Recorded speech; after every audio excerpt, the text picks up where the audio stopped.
Welcome to today's show. Now, there are a lot of videos, I'm sure, of putting shocks on ATVs, but this one, what's a little bit different about that is the thoughts behind it and something that came out of it from having a Dennis Kirk technical expert kind of question me. And anyway, we'll talk about what I was thinking about, what I was talking about, and we'll see if it actually makes sense right now.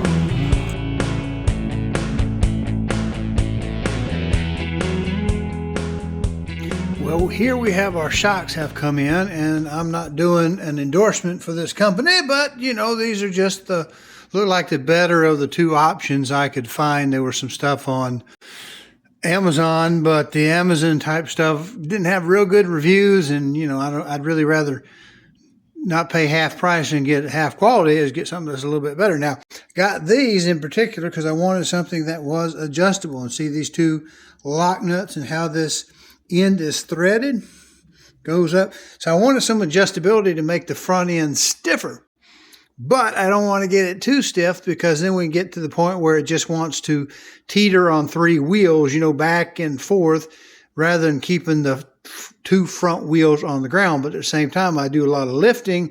I'll cover this in another segment when I'm properly dressed so that we don't look too bad for the video, but we're getting ready to go get in the floor and do a lot of walling around. I can't get up and get down too quick, so it's one of those things we're going to take 4 times as long as it needs, but hopefully we ought to be able to get this done.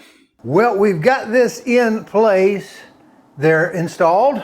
I have one of the old ones right over here, and we did put in these Moose Utility Division. Now, they said they were adjustable preload because I wanted some adjustable shocks so I could raise up the front end a little bit, make it stiffer, weight-wise, not necessarily for ride quality-wise, but I wanted it stiffer because up in front here, if I'm still in frame, yes, just barely, I have this rig I set up where I move logs and big rocks and stuff of that nature, and I just haven't taken it off, but I take one of these little pulleys, split loop pulleys, and we pull it over like that, and then we're able to run then the cable down from the winch and pick things up directly off the front end.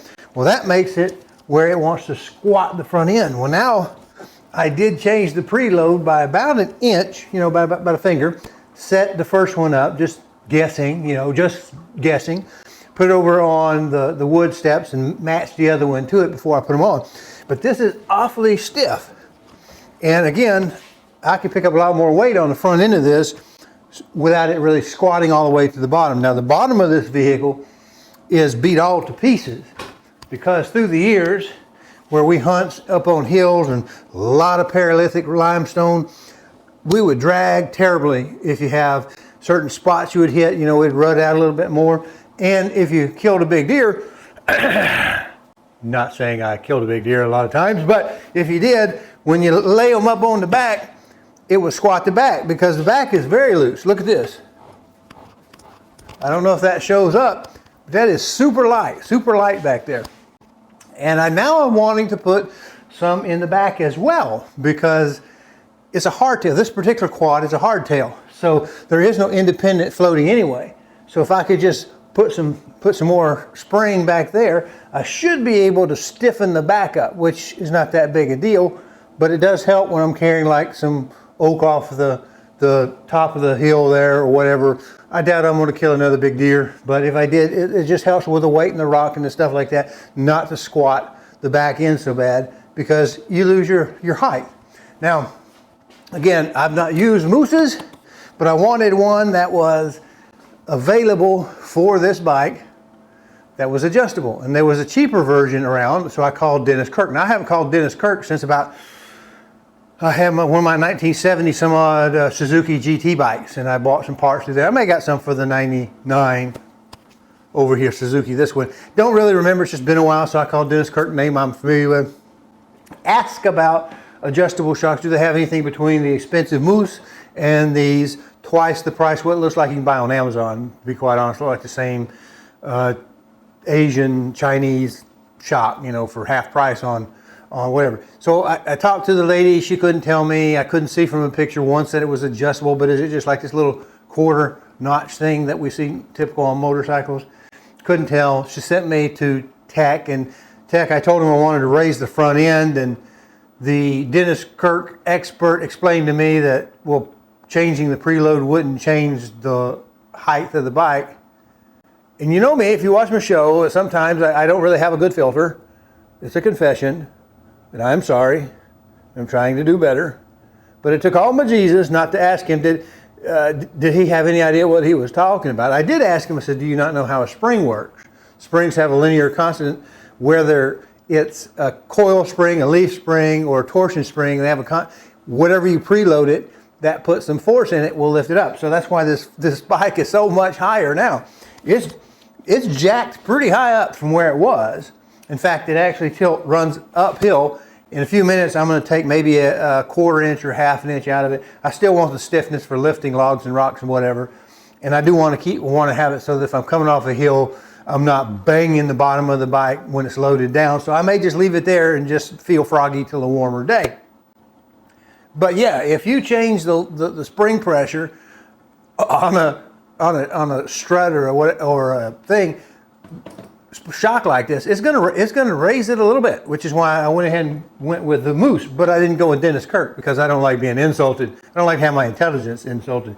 The reality is, yeah, if you could turn, and it's not gonna be like a lift kit, but it will raise it a little bit, and it will help it because it will take the softness out, the quality of ride out, but it's gonna make it harder for it to press all the way down when you're loaded, and that may help too. So that may be a more expensive way than putting a lift kit in it to not allow it to just sag as much. So either which way, that's what we've got done here. I may set this one up. We've tinkered with these in the past. I've got a little hole here because it's got a little dust shield over the top, so you can't really get to the shaft and the bushing there to grease it. You can grease most of the stuff on the shock itself for a season or so. They're good for about a season, and then they start to squeak again by next year. So we may try to move this where I can demonstrate. These are the OEMs are pretty darn soft, plus this is 21 years old, so it's probably leaking a little bit anyway. So it may actually not be much of a shock absorber, more like a slightly dampened spring. All right, this is a very awkward position to do this, but I want to show you a little tip if you have to adjust the shock while it's on the machine. Hey, appreciate you watching. Do me a favor if you will, subscribe to the channel, either the YouTube or the Rumble channel, which this appears in. And if you can, check the notification bell or settings to make sure that you get notified when new videos are posted. Appreciate it. But I want to show you a little tip if you have to adjust the shock while it's on the machine. Now, first thing I do is I come down here and I turn that bolt so that the head is flat, kind of as close as I can get it parallel with the two locking rings. And then I have a little gauge that I have cut and I mark and I saw it out. This is a chopstick to go from the top of that head right there to the top of the ring. And I usually drop this in rehearsal because my arm is too short, but see, I use that, get in there, and I can get a good gauge of exactly where that bottom nut is. Now, I don't know if you have a tool. This is a spanner tool, I guess they call it.